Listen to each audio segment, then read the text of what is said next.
ఇప్పుడు చాలా మందికి యూరిన్ వెళ్తున్నప్పుడు నొరగొస్తుంది లేదా కాళ్ళు వాపులు బాగా ఉంటాయి. ఇవన్నీ కిడ్నీ రిలేటెడ్ ఇష్యూస్‌కి ఏమన్నా కారణమా? ఈ డీటెయిల్స్ తెలుసుకోవడానికి మెడికవర్ నుంచి senior consultant nephrologist doctor Arun Kumar Dindi మనతో ఉన్నారు. ఆయనని అడిగి ఫుల్ డీటెయిల్స్ తెలుసుకుందాం. నమస్తే సార్. నమస్తే అండి. సార్ కిడ్నీ ఇష్యూస్ వల్ల అనేక రకాలు వస్తాయా? లేతే వేరే హెల్త్ ఇష్యూస్ వల్ల కిడ్నీ డ్యామేజ్ అవుతుందా అనేది ఒక క్వెషన్ సార్. లైక్ ఇప్పుడు ఇందాక మనం అనుకున్నట్టుగానే యూరిన్ వెళ్ళేటప్పుడు నురగ రావడం, కాళ్ళు వాపులు ఇవన్నీ కిడ్నీని డ్యామేజ్ చేస్తున్నట్ట ఏమంటారు సార్ వీటిని? యాహ్! సో, సిమ్టమ్స్ వైస్ చూసుకుంటే అండి, యూరిన్‌లో నొరగ కానివ్వండి, కాళ్ళు వాపు, ఒక్కొక్కసారి మొహం వాపు, అవును. ఈ సిమ్టమ్స్ అన్నీ ఏంటంటే కిడ్నీకి రిలేటెడ్ ఇష్యూస్ ఉంటే ఈ ఓకే. సిమ్టమ్స్ వచ్చే అవకాశం చాలా ఎక్కువ. అంటే ఎక్కువ ఎట్లాంటి ఇష్యూ వస్తే ఈ సిమ్టమ్స్ వస్తుంటాయి రైట్. సార్? రైట్. సో, ఇప్పుడు మనకేంటంటే ఫస్ట్‌గా మనము యూరిన్‌లో ఫ్రాతింగ్ గాని, నురగ గాని అనుకోండి. హ్మ్. సో, దీనికి ముఖ్యమైన కారణాలు ఏంటి అంటే, ఒకటి వాటర్ తక్కువ తీసుకోవడం వల్ల హ్మ్. యూరిన్ ఎసిడిక్ అయ్యి హ్మ్. ఫ్రాతింగ్ రావడం. Okay. Okay. Okay. Second thing ఏంటంటే, ఒక్కొక్కసారి యూరిన్‌లో ఏమైనా చిన్న ఇన్ఫెక్షన్ ఉన్నా సరే, మనకిలా కొంచెం నురగలాగా అనిపిస్తుంది. హ్మ్. తర్వాత థర్డ్‌ది ముఖ్యంగా మనం అలర్ట్ అవ్వాల్సింది యాస్ ఎ మెడికల్ దీని మీద హ్మ్. చూసుకుంటే, యూరిన్‌లో ప్రోటీన్స్ లీక్ అయితుంటాయి. ఓకే. ఇదే మెయిన్ వరీ అన్నమాట.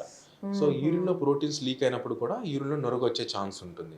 ఓకే. హ్మ్. సో, నార్మల్‌గా మనందరికీ తెలుసు ప్రోటీన్స్ అంటే బలము, మనకి స్ట్రెంగ్త్, ప్రోటీన్ అవునవును. డైట్ ఎక్కువ తీసుకోండి అని అవునవును. చెప్తూ ఉంటాం. అవును. సో, ఈ మనకి ఎప్పుడైతే కిడ్నీ నుంచి ప్రోటీన్స్ లీక్ అయితున్నాయో, సో, అంటే కిడ్నీ ఒక ఫిల్టర్ అనుకుంటే, హ్మ్. ఈ ఫిల్టర్‌లో ఉండే స్మాల్ పోర్స్ ఏవైతే ఉన్నాయో, హ్మ్. ఈ ప్రోటీన్స్ అందులోంచి నార్మల్‌గా అయితే పాస్ కాలేవు. ఓకే. ఓకే. అంటే ప్రోటీన్ మాలిక్యూల్ సైజ్ పెద్దది. ఈ హ్మ్. ఫిల్టర్‌లో ఉండే హోల్స్ చిన్నవి. ఓకే. ఓకే. ఓకే. బట్ ఎప్పుడైతే ప్రోటీన్ యూరిన్‌లో కనిపిస్తుందో, హ్మ్. అంటే ఈ ప్రోటీన్ పాస్ అయితున్నట్టేగా ఫిల్టర్ నుంచి. అవునవును. అవునవును. అంటే మనం ఏం అర్థం చేసుకోవచ్చు అంటే ఫిల్టర్ హోల్స్ పెద్దవైపోయినాయి. హ్మ్. అంటే ఇదొక స్ట్రక్చరల్ డ్యామేజ్. అంటే హ్మ్. స్ట్రక్చరల్ డ్యామేజ్‌ని ఎప్పుడైనా మనం కరెక్ట్ చేయడం అనేది చాలా కష్టం. అవును. ఓకే. సో, ఫంక్షనల్‌గా ఏదైనా తగ్గినప్పుడు మనం ఏదైనా చేసుకోవచ్చు గానీ, ఒక స్ట్రక్చర్ పోయిందనుకోండి చాలా చాలా డ్యామేజ్. కష్టం. సార్ మరి ఈ కండిషన్ ఎందుకొస్తుంది సార్? మోస్ట్‌లీ స్ట్రక్చరల్ డ్యామేజ్ అనేది ఏ కండిషన్స్, ఏ రీజన్స్ వల్ల అవుతుంది? యాహ్! సో, దీనికి కూడా ఎట్లా ఉంటాయంటే, మీరు ఫస్ట్ అడిగినట్టు హ్మ్. కిడ్నీ డ్యామేజ్ వల్ల మిగిలిన ఆర్గాన్సా? లేకపోతే మిగిలిన ప్రాబ్లమ్స్ వల్ల కిడ్నీ డ్యామేజ్ అడిగారు చూసారా? అవునవును. అట్లానే దీనికి కూడా ఏంటంటే, ప్రైమరీగా కిడ్నీలో ప్రాబ్లమ్ ఉండడం కానివ్వండి, హ్మ్. లేదా సెకండరీగా కిడ్నీ ఎఫెక్ట్ కానివ్వండి. హ్మ్. హ్మ్. ఓకే. అంటే ఉదాహరణకు ఫర్ ఎగ్జాంపుల్ డయాబెటిస్. హ్మ్. డయాబెటిస్ వల్ల సిస్టమిక్ డిసీజ్ అంటాం. అంటే అవునవును. డయాబెటిస్ వలన ఏ ఆర్గన్ అయినా ఎఫెక్ట్ కావచ్చు. అవునవును. కళ్ళ కావచ్చు. నుంచి కాళ్ళ కాళ్ళ వరకు. వరకు. ఓకే. అవును. Suppose diabetes in combination with ఒక బ్యాడ్ హైపర్ టెన్షన్ ఇవి హ్మ్. ఇలా ఉన్నాయనుకోండి. ఓకే. సో, ఇప్పుడు ఏమైతాయి అంటే ఈ ప్రెషర్ అంతా హ్మ్. High sugar, high blood pressure హ్మ్. ఇవన్నీ మన ఫిల్టర్‌ని కంటిన్యూయస్‌గా ఒత్తిడికి గురి చేస్తూ ఉంటాయి. ఓకే. ఓకే. ఓకే. ఈ ఎక్స్టర్నల్ స్ట్రెస్ ఇదేదో 1, 2 డేస్‌లో అయ్యేది కాదు. అవునవును. ఓవర్ మంత్స్ ఇంకా ఓవర్ ఇయర్స్ అని కూడా అనొచ్చు. హ్మ్. హ్మ్. అప్పుడు స్లోగా ఏమైతదంటే ఈ ఫిల్టర్ అనేది డ్యామేజ్ డ్యామేజ్ అవుతుంది. అనేది స్టార్ట్ అవును. అయితది. ఓకే. సో, ఇది సెకండరీ కాజెస్. అవును. ప్రైమరీ కాజెస్ ఏంటంటే కొన్ని కిడ్నీలోనే కొన్ని డిసీజెస్ ఉంటాయి. అంటే గ్లోమెరులర్ డిసీజ్ అంటాం. అంటే ఇవి హ్మ్. ఇవి డైరెక్ట్‌గా పుట్టడమే కిడ్నీలో ఉంటాయి. ఈ బేస్మెంట్ మెంబ్రేన్‌ని ఈ హ్మ్. ఫిల్టర్‌ని డైరెక్ట్‌గా మనకి డ్యామేజ్ చేయడం జరుగుతుంది. అవును. ఇది యూజువల్‌గా ఏంటంటే ఇమ్యూన్ మీడియేటెడ్ ఉంటాయి. హ్మ్. ఓకే. అంటే కొంత రకమైన యాంటీబాడీస్ అన్నవి మనకి బయట ఇన్ఫెక్షన్ ఫైట్ చేయడానికి ఉపయోగపడాల్సిన యాంటీబాడీస్ ఈ కిడ్నీలోకెళ్ళి ట్రాప్ అయిపోయి ఫిల్టర్ దగ్గర ట్రాప్ అయిపోయి స్లోగా ఫిల్టర్‌ని డ్యామేజ్ చేయడం అవును. జరుగుతుందనమాట. అవును. ఓకే.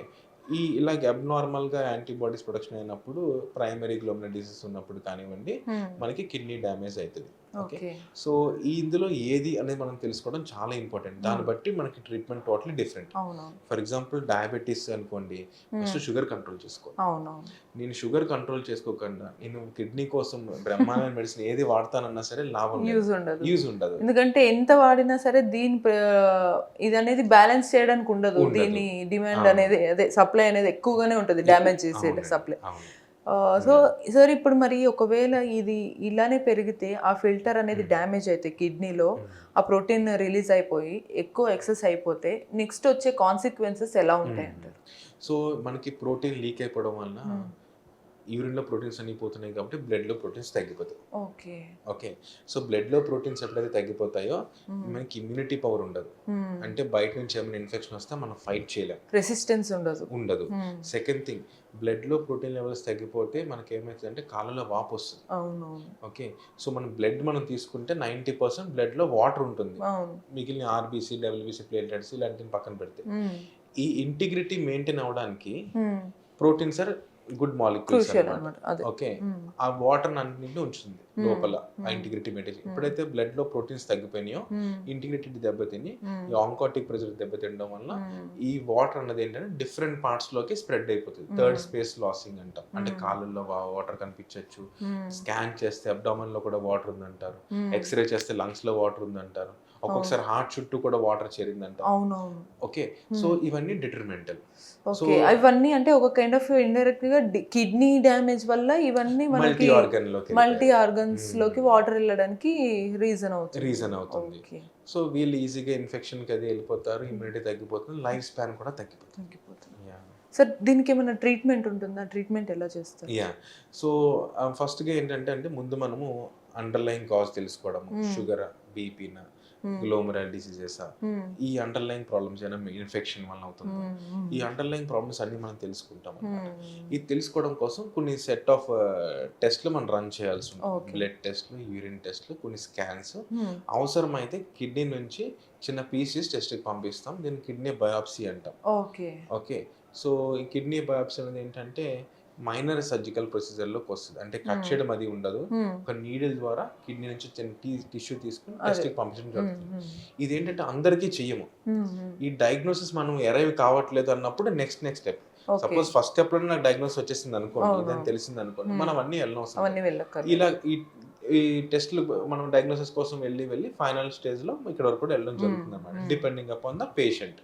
ఓకే, సో అది కాజ్ తెలిసిన తర్వాత మనం డెఫినెట్ గా మనం దానికి తగ్గట్టు మెడికేషన్ పెట్టుకుంటాం. ఓకే, అయితే బీపీ అయితే ఓన్లీ జస్ట్ బీపీ వల్ల అనుకోండి, జస్ట్ బీపీ మెడిసిన్ వాడితే చాలు. షుగర్ అనుకోండి, షుగర్ తగ్గిస్తే సరిపోతుంది. ఇది గ్లోమరల్ డిసీజ్ ఏమైనా అనుకోండి, దానికి సంబంధించి కొన్ని immuno modulators, immuno suppression medications ఉంటాయి. దాన్ని వాడుకుంటే మనం దీన్ని కిడ్నీని రివర్స్ చేయొచ్చు. ఓకే, అంటే ఫైనల్ గా ఒకటి ఫస్ట్ డ్యామేజ్ అవ్వకుండా చూసుకోవడం అనేది ఫస్ట్ ప్రియారిటీ. బట్ ఒకవేళ ఈ సిచ్యువేషన్ వస్తే దీన్ని క్యూరబుల్ డిసీజ్ అని అనుకోవచ్చు సార్? అనుకోవచ్చు. అసలు ఇర్రివర్సిబుల్ అనే సిచ్యువేషన్ అయితే లేదు ఇప్పటి వరకు, ఆ స్టోరీ ఏమీ లేదు. అంటే ఇర్రివర్సిబుల్ అనేది మళ్ళీ ఇది కూడా అండి, ఇదే ప్రాబ్లమ్ తో ఆయన ఒక 6 months 1 year 2 years అలా నెగ్లెక్ట్ చేసుకుంటూ వచ్చేసి లాస్ట్ స్టేజ్ లో, ఎందుకంటే మనం ఫస్ట్ అనుకున్నాం స్ట్రక్చరల్ డ్యామేజ్ అనుకున్నాం. ఓకే, ఆ స్ట్రక్చరల్ డ్యామేజ్ హోల్స్ అన్నవి చాలా విపరీతంగా పెద్దవైపోయి, ఓకే, మొత్తం ఫిల్టర్ యొక్క ఇంటిగ్రిటీ దెబ్బతినేసింది అనుకోండి. ఓకే, అప్పుడు యూరిన్ లో ప్రోటీన్సే కాదు, యూరిన్ లో బ్లడ్ కూడా కనిపిస్తుంది. Okay, so that is extreme case అన్నమాట. యూరిన్ లో ప్రోటీన్ లీక్, యూరిన్ లో బ్లడ్ లీక్ ఇవన్నీ అయిపోయిన తర్వాత దెన్ మనం ఏంటంటే ఎప్పుడైతే స్ట్రక్చర్ డ్యామేజ్ అయిపోయిందో, అదే సింపుల్ మనకు సామెత ఉంది, చేతులు గాలిన తర్వాత ఆకులు పట్టుకొని ఉపయోగం లేదు. దెన్ అప్పుడు డయాలసిస్, ట్రాన్స్ప్లాంటేషన్ ఇవన్నీ కూడా వస్తాయి. Okay, so serious. ఏ ఇష్యూస్ అయినా మనం వినొచ్చు, కానీ కిడ్నీ అనేది ఎంత ఇంపార్టెంట్ అనేది మనకి ఒక్కొక్క ఇష్యూ తెలిసిన తర్వాతే అర్థమవుతుంది సార్. సో ఫైనల్గా మనకి ఏంటంటే లైఫ్లో చాలా ఇంపార్టెంట్ థింగ్స్ ఉంటాయి, బట్ అందులో ఫస్ట్ మన బాడీలో ఉన్న ఆర్గన్ చాలా ఇంపార్టెంట్. కిడ్నీని జాగ్రత్తగా చూసుకుంటే మనం ఫర్దర్గా వచ్చే ఇష్యూస్ అన్నిటినీ కూడా అవాయిడ్ చేయడానికి చాలా ఈజీ వేస్ ఉంటాయన్నమాట. సో ఫస్ట్ మన హెల్త్ కండిషన్ ఎలా ఉందో చూసుకోవడం మనకు చాలా ఇంపార్టెంట్. సో ఇటువంటి మరిన్ని ఇంట్రెస్టింగ్ టాపిక్స్ కోసం కీప్ వాచింగ్ ఐ డ్రీమ్.